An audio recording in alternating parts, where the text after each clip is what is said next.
మీ ఇల్లు చాలా కళకళలాడుతుంది అవార్డులతో, ముఖ్యంగా నంది అవార్డులతో. కళాకారుడికి ఐ థింక్ బెస్ట్ అవార్డు ఇదే, ప్రేక్షకుల నుంచి వచ్చిన స్పందన. అంటే మన పడ్డ కష్టం ఏంటంటే ఆ ద్వారా చూసుకుంటూ ఉండాలి. ప్రస్తుతం ఇండస్ట్రీ పరిస్థితి ఎలా ఉందని అనుకుంటున్నారు మీరు? చాలా సంవత్సరాలుగా మీరు మీదైన ముద్ర వేసుకుని ఈరోజు కోటగారి లేని తెలుగు సినిమాని ఊహించుకోవడం కష్టం అనే స్థాయికి ఎదిగారు. తెలుగుదనం కోల్పోయిన తెలుగు సినిమా అండి, అంటే వేరే ఉద్దేశంతో కాదండి, ఫ్యాక్ట్ అది. రాను రాను ఎలా తయారైందంటే మన హీరోలు వెళ్ళి ఏదైనా పరభాష సినిమాల్లో యాక్ట్ చేసి వచ్చారా అనిపిస్తుంది సినిమా చూస్తుంటే. మెయిన్గా ఏంటంటే సినిమా సక్సెస్ కావడానికి కారణం కథలు లేకపోతున్న తెలుగు సినిమా. కథ లేదు, తెలుగుదనం మిస్ అయిపోయింది. ఇంక నీకు ఎలా చూస్తారండి? నువ్వు కూడా ఇప్పుడు అదర్ లాంగ్వేజ్, ఇప్పుడు మలయాళం అవన్నీ తీసుకోండి, వాళ్ళ నేటివిటీని వాళ్ళు మిస్ అవ్వరు. వాళ్ళు అందుకనే వాళ్ళ నేటివిటీతో వాళ్ళ సినిమా వాళ్ళు తీస్తారు కాబట్టి అవార్డ్స్కి దానికి వెళ్ళినా ఒక ప్రాధాన్యత ఉండి అదే మలయాళం సినిమానో లేకపోతే ఆ లాంగ్వేజ్ సినిమాని చూస్తారు, అవార్డు ఇస్తారు. మనకు అట్ట కాదు కదా, ఏదో అన్ని మిక్స్ అనమాట, ఆల్ మిక్స్డ్. పొరగంటి పులకూర రుచిలా తయారైపోయిందండి.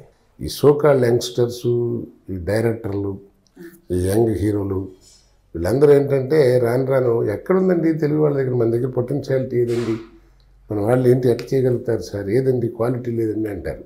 అసలు బేసిక్గా వీళ్ళకేం క్వాలిటీ ఉందని వాళ్ళు చూసుకోవాలి కదా. తప్పు కదా ఆ మాట, అది కించపరచుకోకూడదండి. మన దగ్గర ఏంటి ఎంత గొప్ప సినిమాలు తీసిన వాళ్ళు ఉన్నారండి. టేక్ ఎలాంటి మాయాబజార్లు, అలాంటి గ్రేట్ సినిమాలు తీసి సినిమా ఇండస్ట్రీకి ఒక నిఘంటువుగా మిగిలిపోయినటువంటి తెలుగు సినిమా మామూలుది కాదండి. అలాంటిది మరి ఇవాళ అది మిస్ అవుతుందంటే దానికి కారణం ఏంటి? కథలు లోపించడం అంటున్నారు, ఆలోచన లోపిస్తుంది. అంటే కథ ఎప్పుడైతే వస్తుందో తెలుగుదనం ఉంటుంది, తెలుగు కథ వస్తుంది, అప్పుడు తెలుగు వాళ్ళని పెట్టినప్పుడు ఆ నేటివిటీ ఉంటుంది.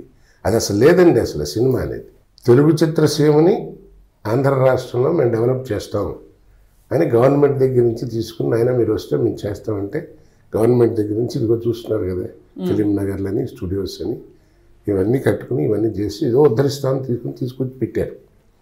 పెట్టి మళ్ళీ ఏం చేశారు వీళ్ళు, ముందు వచ్చిన కొత్తలో ఎంత గట్టిగా చెప్పారంటే ఇదే నిర్మాతలు ఇదే వీళ్ళు ఎలా చెప్పారంటే, ఎవరైనా సరే బయట నుంచి ఆంధ్ర రాష్ట్రంలో కాకుండా హైదరాబాద్లో ఉండకుండా బయట నుంచి వచ్చేవాళ్ళు మేము ఛార్జీలు ఇవ్వం, టికెట్లు బుక్ చేయం, ఇక్కడ హోటల్స్ ఇవ్వం, ఇక్కడే ఉండాలి, ఇక్కడే చేయాలి, మేకప్ మెన్ బయట నుంచి తెచ్చుకోకూడదు, ఇక్కడ వాళ్ళే చేయాలి అని అన్ని రూల్స్ పెట్టి అట్టకి పెట్టారండి. కానీ ఎవరు పాటించట్లేదు. అసలు అది పద్ధతి పోయిందండి.